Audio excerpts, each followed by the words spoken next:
একদিন তোমায় মরতে হবে, তুমি ভুলে যেও না।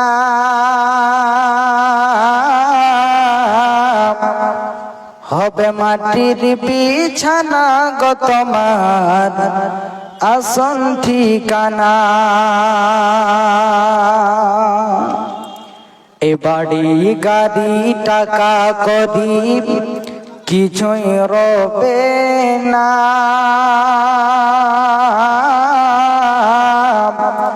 হবে মাটির বিছানা গো তোমার আসন ঠিকানা।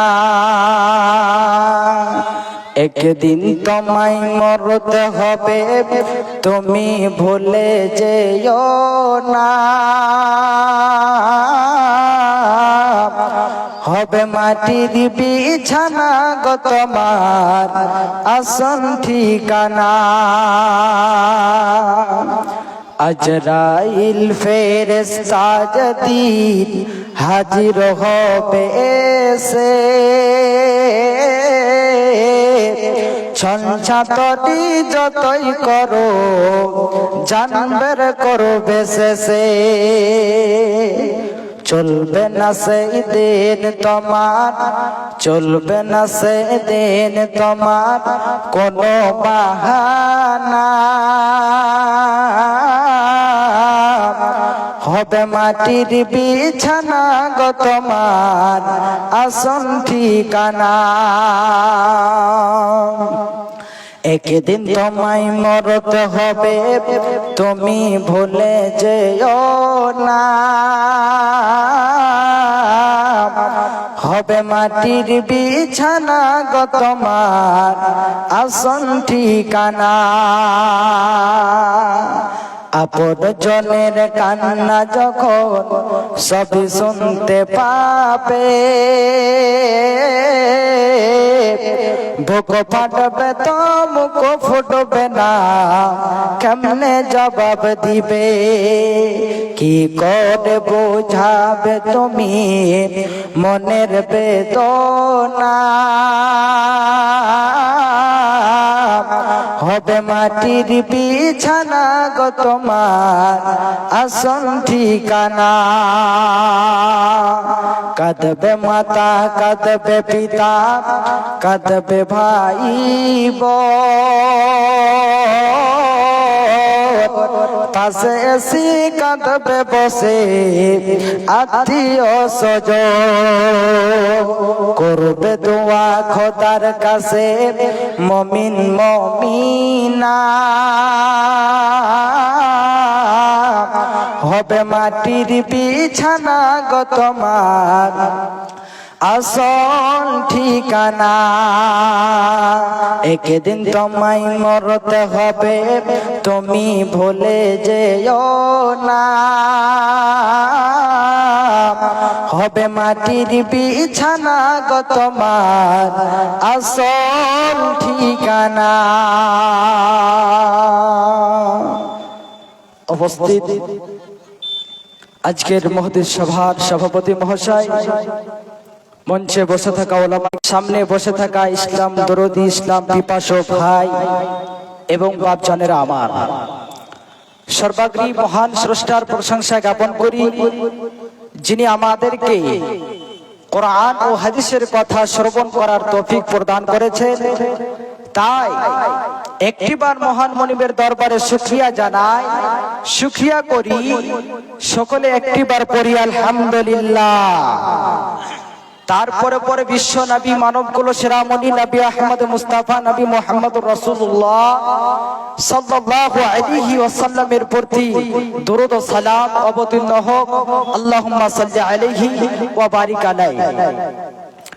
ভাইজান আমার, আজকে আমি আপনাদের সামনে মহান গ্রন্থ আল কোরআন হতে দুই জায়গা থেকে দুটি আয়াত এবং একটি হাদিস পরিবেশন করেছি। আয়াত এবং হাদিসকে কেন্দ্র করে সমাধিকে লক্ষ্য রেখে নিজের বক্তব্য করব ইনশাআল্লাহ। তাহলে বিষয়টা আমি পরে বলছি। আল্লাহ রাব্বুল আলামিন আমাদেরকে যে পৃথিবীর বুকে পাঠালছেন, পৃথিবীর বুকে আমাদেরকে দিয়ে প্রত্যেক মানুষের আপনার কিনা একটি মানুষের জন্য দুটি কাল, দুটি ভাগ রয়েছে। তা হলো ইহকাল এবং পরকাল। আবার ইহকালের তিনটি যেন স্তর রয়েছে, তিনটি ধাপ, আলামে আরওয়া, আলামে আজসাম, তারপরে আপনার আলামে দুনিয়া। একে আবার বাংলাতে বলি আপনার আত্মা জগৎ, দেহু জগৎ এবং দুনিয়া জগৎ। এবং পরকালের যেন আপনার তিনটি স্তর রয়েছে, তিনটি ধাপ রয়েছে, যেটা হলো আলামে বারজাখ, যাকে কবর বলা হয়।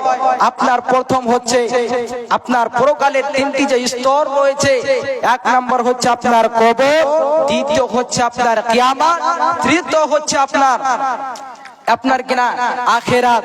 আবার আখেরাতের যেন দুটি গুরু, তা হলো জান্নাত এবং জাহান্নাম। জান্নাত এমন একটা জায়গা যেখানে আয়েশ আরাম বিলাসের জায়গা, এক কথায় শান্তির জায়গা। একেবারে মানুষ যে প্রবেশ করবে সেখানে একেবারে শান্তিতে যেন বসবাস করবে, সেখানে সেই জায়গা হচ্ছে শান্তির জায়গা। এবং জাহান্নাম হচ্ছে আপনার একেবারে কঠিন, জটিল, ভয়াবহ, কঠিন আপনার জায়গা, যেখানে মানুষের জন্য আযাব, একমাত্র আযাবের জায়গা, শাস্তির জায়গা। এই যে জাহান্নাম আজকে আমার বিষয়, এই জাহান্নাম সম্পর্কে আজকে আপনাদের সামনে সম্পূর্ণ কিছু আপনার যেন অল্প সময়ের মধ্যে আমি নিজের বক্তৃতা করবো ইনশাআল্লাহ। আল্লাহ রাব্বুল আলামিন আমাদেরকে কাউকে এরকম 60-50 বছর করে জীবন দিয়েছে, পৃথিবীতে বসবাস করি। এমনও মানুষকে দেখা যায় নামাজ পড়ে না, সে মৃত্যুর এইরকম যেন মৃত্যু হবে এমন অবস্থা হয়ে গেছে। 60 বছর 70 বছর পার করে দিয়েছে, তবু নামাজ পড়ে না। ভাই আমার, আল্লাহ রাব্বুল আলামিন এই যে আমাদেরকে জীবনটা দিয়েছে, এই জীবনে আমাদেরকে আল্লাহর ইবাদত করতে হবে, না হলে আমাদেরকে জাহান্নামের মধ্যে যেতে হবে, জাহান্নামের আগুনে আমাদেরকে পুড়তে হবে। তাহলে আমাকে আপনাকে আল্লাহর ইবাদত করে, আল্লাহর কথা মতন জীবন যাপন করে, আল্লাহর রাসূলের কথা মেনে আমাদেরকে জীবন যাপন করে এবং আল্লাহর কাছে জাহান্নাম থেকে পরিত্রাণ চেয়ে যেন আমাদেরকে জাহান্নাম থেকে বাঁচতে হবে। আল্লাহ রাব্বুল আলামিন সূরা ফুরকানে 65 নম্বর আয়াতে কি বলছে? আল্লাহ বলেন, বিসমিল্লাহির রহমানির রহিম।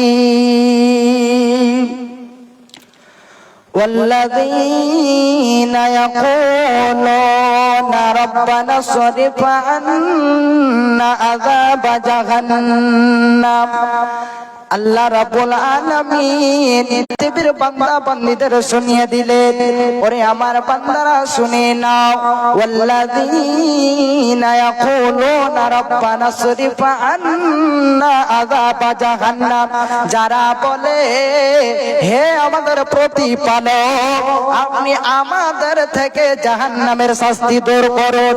হে আমার প্রতিপালক, আমাদের থেকে আপনি জাহান্নামের আযাবকে আপনি সরিয়ে দেন।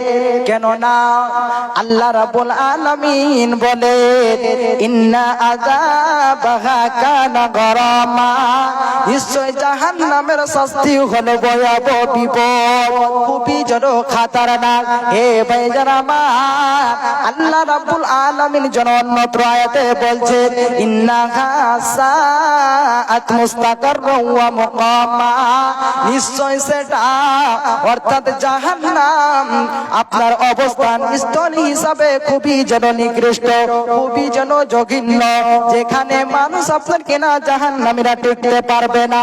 ভাই আমার, বন্ধু আমার, এখান থেকে বোঝা যাচ্ছে যে আল্লাহ রাব্বুল আলামিনের বান্দা ওরা যারা একদিকে আল্লাহর জন্য ইবাদত করে, আল্লাহর জন্য এইরকম ইবাদত করে, আবার যেন এইরকম ভয় আল্লাহকে করে, আল্লাহকে যেন ভয় করে, আর যেন আল্লাহর কাছে জাহান্নাম থেকে পরিত্রাণ চায় তারা বলে আল্লাহ আমাদের কোনো ভুল আলসের কারণে যেন না ধরে বসে, এই জন্য তারা তাদের প্রতিপালকের কাছে জাহান্নাম থেকে পরিত্রাণ চায়, এমনকি আল্লাহর কাছ থেকে জাহান্নাম থেকে পানা চায়। এবারে আপনি বলবেন আমি শুধু আল্লাহর কাছে পরিত্রাণ চাবো, আমি আল্লাহর কাছে পানা চাইবো, তবে না না হবে না। আপনাকে আল্লাহ রাব্বুল আলামিন যেই জন্য সৃষ্টি করেছেন, আল্লাহ রাব্বুল আলামিন যেই জন্য আপনাকে পৃথিবীর বুকে দিয়েছে, সেই কাজটা আপনার করতে হবে। আল্লাহ বলে ওয়ামা খালাকতুল জিন্না ওয়াল ইনসা ইল্লা লিয়াবুদুন, আমি জিন এবং ইনসানকে, আমি মানব দানবকে এই জন্য সৃষ্টি করেছি তারা যেন আমারই ইবাদত করে, তারা যেন আমারই পূজা পাঠ করে। ভাই আমার বন্ধু আমার, বিশ্ব নবীজি নবী মুহাম্মদুর রাসূলুল্লাহ সাল্লাল্লাহু আলাইহি ওয়াসাল্লাম বলছেন বান্দাদের প্রতি আল্লাহ রাব্বুল আলামিনের হক যে তারা আল্লাহর ইবাদত করে, আল্লাহর পূজা পাঠ করে এবং তার সাথে কাউকে যেন শরীক না করে, কাউকে জোড়া না বানায়। তাহলে আল্লাহর ইবাদত করতে হবে এবং তার সাথে সাথে আল্লাহর কাছে জাহান্নাম থেকে পানা চাইতে হবে, পরিত্রাণ চাইতে হবে, যাতে করে আমাদেরকে, যাতে করে আমরা যেন জাহান্নামের শাস্তি থেকে বাঁচতে পারি। তাহলে আমাকে আপনাকে আল্লাহর ইবাদতের সাথে এমনকি আল্লাহর কাছে জাহান্নাম থেকে পরিত্রাণ চাইতে হবে, এমনকি জান্নাত কামনা করতে হবে। বিশ্ব নবীজি তিনি প্রায় যেন আল্লাহর কাছে জাহান্নাম থেকে পরিত্রাণ চাইতেন, জাহান্নাম থেকে পানা চাইতেন। আনাস রাদিয়াল্লাহু তাআলা আনহু বর্ণনা করছেন নবীজি বেশিরভাগ আল্লাহর কাছে পরিত্রাণ, জাহান্নাম থেকে পরিত্রাণ পানা চাইতেন এবং দোয়া করতেন আর বলতেন রব্বানা আতিনা ফিদ দুনিয়া হাসানাতাও ওয়া ফিল আখিরাতি হাসানাতাও ওয়া কিনা আযাবান নার। হে আমার প্রতিপালক, হে আমার আল্লাহ, আপনি আমাদেরকে ইহকালে কল্যাণ দান করো এবং পরকালে আখিরাতেও কল্যাণ দান করো। ওয়া কিনা আযাবান নার, এবং জাহান্নামের শাস্তি থেকে আমাদের বাঁচান। ভাই আমার বন্ধু আমার, আল্লাহর কাছে জাহান্নাম থেকে পরিত্রাণ চাইতে হবে, জাহান্নাম থেকে যেন পানা চাইতে হবে, যাতে করে আমাদেরকে জাহান্নামের আগুনে না পড়তে হয়, না যেন জ্বলতে হয়। বিশ্ব নবীজি বলছেন, রাবি বর্ণনা করছেন হযরতে আবু হুরায়রা রাদিয়াল্লাহু তাআলা আনহু বলেন নবীজি বলেছেন কোন মানুষ 7 বার আপনার জাহান্নাম থেকে পরিত্রাণ চাইলে জাহান্নাম বলে আল্লাহ গো, নিশ্চয় আপনার অমুক দাস আমার থেকে আপনার নিকট যেন পরিত্রাণ চেয়েছে, আপনি তাকে দয়া করে আপনি জাহান্নাম থেকে রক্ষা করো, আপনি তাকে জাহান্নাম থেকে বাঁচান। নবীজি বলে ওরে আমার উম্মতেরা তোমরা শুনে নাও, কোন মানুষ যদি তিনি যদি যেন আপনার 7 বার জান্নাত কামনা করে, জান্নাত চায়, সেই সময় জান্নাত আল্লাহর কাছে বলে রব্বুল আলামিন আমাকে আপনার অমুক বান্দা চেয়েছে, আপনি তাকে দয়া করে জান্নাতে প্রবেশ করান। শুধু তাই নয়, বিশ্ব নবীজি বলছেন মান সাআদাল্লাহুল জান্নাতা সালাতা মাররাতিন, যেই ব্যক্তি দিনে 3 বার আল্লাহর নিকট যেন জান্নাত চায়, ক্বালাতিল জান্নাত, তখন জান্নাত বলে আল্লাহুম্মা আদখিলহুল জান্নাহ, রব্বুল আলামিন আল্লাহ গো আপনার এই বান্দাকে আপনি তাকে জান্নাতে প্রবেশ করা, আপনি তাকে জান্নাতে ভরে দেন। এবং আল্লাহ রাসূল বলছেন ওয়া মান ইস্তাজারা মিনান নার সালাসা মাররাতিন, যে ব্যক্তি 3 বার জাহান্নাম থেকে পরিত্রাণ চায়, জাহান্নাম থেকে পানা চায়, সেই সময় ক্বালাতিন নার, তখন যেন জাহান্নাম আল্লাহর কাছে বলে আল্লাহুম্মা আজিরহু মিনান নার, আল্লাহ গো আপনি এই আপনার এই বান্দাকে আপনি জাহান্নাম থেকে রক্ষা করুন, জাহান্নাম থেকে বাঁচান। মুসলিম হইলে কবরে, মুসলিম হইলে কবরে, খ্রিস্টান হইলে কুপিনে, হিন্দু হলে চিতাই পুরে ছাই। ও মানব দুই দিনের দুনিয়াতে গরব করার নাই রে কিছু নাই। ও মানব দুই দিনের দুনিয়াতে গরব করার নাই রে কিছু নাই। তাহলে ভাই আমার বন্ধু আমার, আমাদেরকে আল্লাহর কাছে যেন জাহান্নাম থেকে পরিত্রাণ চাইতে হবে এবং জান্নাত কামনা করতে হবে। বেশি সময় নেব না, অনেক বক্তার লিস্ট একেবারে বড় রয়েছে, একেবারে আমি শর্ট করে ছেড়ে দেব। আল্লাহ রাব্বুল আলামিন কাছে আমাদেরকে যেন পরিত্রাণ চাইতে হবে, যাতে করে জাহান্নাম থেকে বাঁচতে পারি, এমনকি আমরা জাহান্নামে যেন যেতে না পারি। জাহান্নাম থেকে বাঁচার শর্তগুলো এরূপ হতে পারে, আল্লাহুম্মা আজিরনি মিনান নার, হে আল্লাহ আমাদেরকে জাহান্নামে প্রবেশ করান এবং জাহান্নাম থেকে আমাদেরকে বাঁচান। এবং আল্লাহর নবীজি বলছেন এইরকম জান্নাত চাওয়ার শর্তগুলো এরূপ হতে পারে, আল্লাহুম্মা ইন্নী আসআলুকাল জান্নাতাল ফিরদাউস, হে আল্লাহ আমাদেরকে জান্নাতুল ফিরদাউস দান করো। তাহলে আমি আর একটি আয়াত খানা পড়েছি, সেটি ব্যাখ্যা করে তরজমা করে অবশ্যই আমি ছেড়ে দেব। আল্লাহ রাব্বুল আলামিন বলছেন, আল্লাহ রাব্বুল আলামিন বলছেন, হাদিহি জাহান্নামুল্লাতী কুনতুম তুআদুন, এই সেই জাহান্নাম যার ব্যাপারে তোমাদের সাথে ওয়াদা করা হয়েছিল, এই সেই জাহান্নাম যার ব্যাপারে তোমাদেরকে সাবধান সতর্ক করা হয়েছিল, এই সেই জাহান্নাম যার ব্যাপারে আল্লাহর রাসূলগণ ভয় দেখাতেন, আপনার কিনা ভয় দেখাতেন, যার বর্ণনা দিতেন, তবে তোমরা আল্লাহ রাসূলের কথাকে অমান্য করেছিলে, অস্বীকার করেছিলে, ইনকার করেছিলে। ইসলাউহাল ইয়াউমা বিমা কুনতুম তাকফুরুন, তোমরা পৃথিবীতে কুফরি যে করতেছিলে তার প্রতিফল হিসাবে এখন এই জাহান্নামে যেন প্রবেশ করো। ভাই আমার বন্ধু আমার, এখান থেকে বোঝা যাচ্ছে আল্লাহ রাব্বুল আলামিন আমাদেরকে জাহান্নামীদেরকে যেন জাহান্নামে প্রবেশ করানোর সময় পৃথিবীর কথা স্মরণ করে অপমান করে জাহান্নামে প্রবেশ করাবে। ভাই আমার খুব সংকীর্ণ সময়, আমি এই কিবির ছেড়ে দেব। আমি আর একটা ছোট্ট করে কবিতা বলে আমি আমার নিজের বক্তৃতা করবো ইনশাআল্লাহ, মনে দুঃখ নেবেন না। আল্লাহ রাব্বুল আলামিনের কাছে দোয়া করি, হে আল্লাহ আমাদের সকলকে